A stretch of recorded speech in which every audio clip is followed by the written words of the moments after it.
Hi hello ಎಲ್ಲರಿಗೂ ನಮಸ್ಕಾರ. ನಾನು ಲಾಸ್ಟ್ ವಿಡಿಯೋದಲ್ಲಿ ರೂಮಿನ ವ್ಯವಸ್ಥೆ, ಊಟದ ವ್ಯವಸ್ಥೆ ಬಗ್ಗೆ ವಿಡಿಯೋದಲ್ಲಿ ತಿಳಿಸಿಕೊಟ್ಟಿದ್ದೆ. ಈ ವಿಡಿಯೋದಲ್ಲಿ ರೂಮಿಂದ ಟೆಂಪಲಿಗೆ ಯಾವ ರೀತಿ ಹೋಗಬೇಕು ಹಾಗೂ ದೇವಸ್ಥಾನದ ಹತ್ತಿರ ಯಾವ ತಪ್ಪು ಮಾಡಬಾರದೆಂದು ತಿಳಿಸಿಕೊಡುತ್ತೇನೆ. ನಾವಿರುವ ಪ್ಲೇಸಲ್ಲಿ ಸಾಯಿ ಭಕ್ತಿ ನಿವಾಸ್.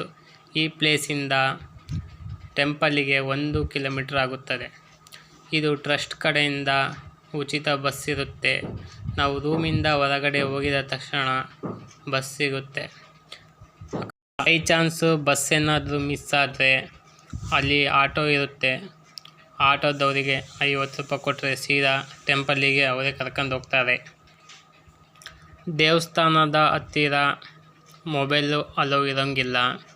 ಅಲ್ಲಿ ಲಾಕರ್ ಅಂತೇಳಿ ಕೊಟ್ಟಿರ್ತಾರೆ. ಫ್ರೀ ಲಾಕರ್ ಇರುತ್ತೆ. ಲಾಕರಲ್ಲಿ ನಿಮ್ಮ ಮೊಬೈಲು ಅಥವಾ ಬೇರೆ ಏನಾರ ವಸ್ತು ಇದ್ದರೆ ಇಡ್ಬೋದು.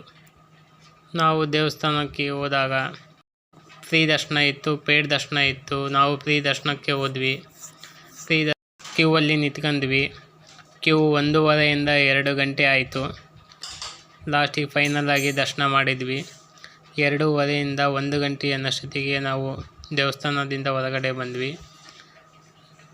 ದರ್ಶನವಂತೂ ಭಾಳ ಚೆನ್ನಾಗೇ ಆಯಿತು. ದೇವಸ್ಥಾನದ ಹೊರಗಡೆ ಬಂದಿದ್ದ ತಕ್ಷಣವೇ ಆಮೇಲೆ ಬಸ್ ಇತ್ತು. ಬಸ್ಸಿಗೆ ಹತ್ತಿದ್ವಿ. ಸೀದಾ ಪ್ರಸಾದಾಲಯ ಅಂತೇಳಿ ಬರುತ್ತೆ. ಇಲ್ಲಿದ್ದ 1.5 ಕಿಲೋಮೀಟ್ರ್ ಹೋದರೆ ದೇವಸ್ಥಾನದಿಂದ ಸೀದಾ ಬಸ್ ಅಲ್ಲಿಗೆ ಹೋಗುತ್ತೆ. ಆಮೇಲೆ ಪ್ರಸಾದ ಮುಗಿಸಿದ್ವಿ. ಪ್ರಸಾದನೂ ಭಾಳ ಚೆನ್ನಾಗೇ ಇತ್ತು. ನಾನು ಸ್ಟಾರ್ಟಿಂಗ್ ಹೇಳಿದ ಹಾಗೆ ದೇವಸ್ಥಾನದ ಹತ್ತಿರ ಯಾವ ತಪ್ಪು ಮಾಡಬಾರದೆಂದು.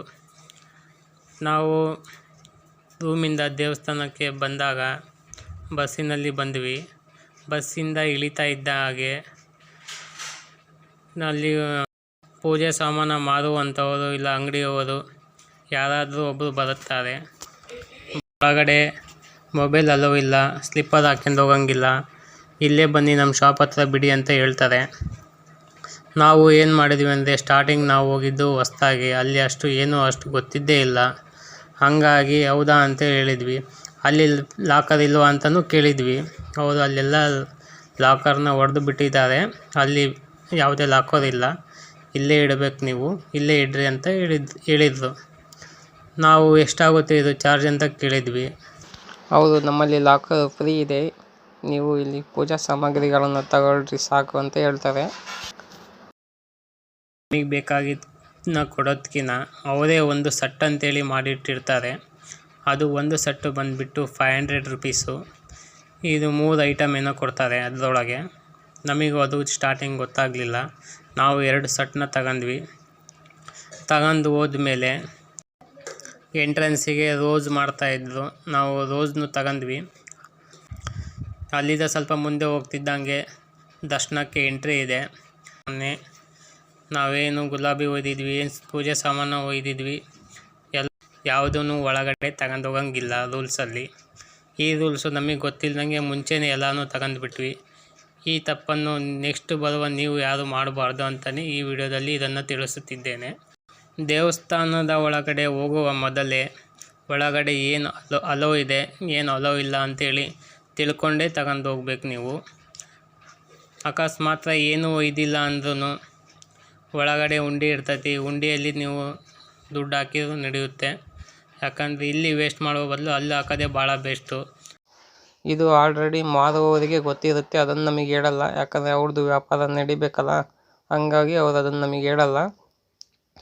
ಎಂಟ್ರೆನ್ಸಲ್ಲೇ ನಮಗೆ ಎಲ್ಲ ಪ್ರತಿಯೊಂದನ್ನು ಚೆಕ್ ಮಾಡ್ತಾರೆ. ಒಳಗಡೆ ಏನೂ ಒಯ್ಯಂಗಿಲ್ಲ, ಎಲ್ಲನೂ ಅಲ್ಲೇ ಹೊರಗಡೆನೇ ಆ ಪುಟ್ಟಿಯಲ್ಲಿ ಹಾಕ್ಬಿಟ್ಟು ಸುಮ್ಮನೆ ಹೋಗ್ತಾ ಇರಬೇಕು ಅಷ್ಟೇ.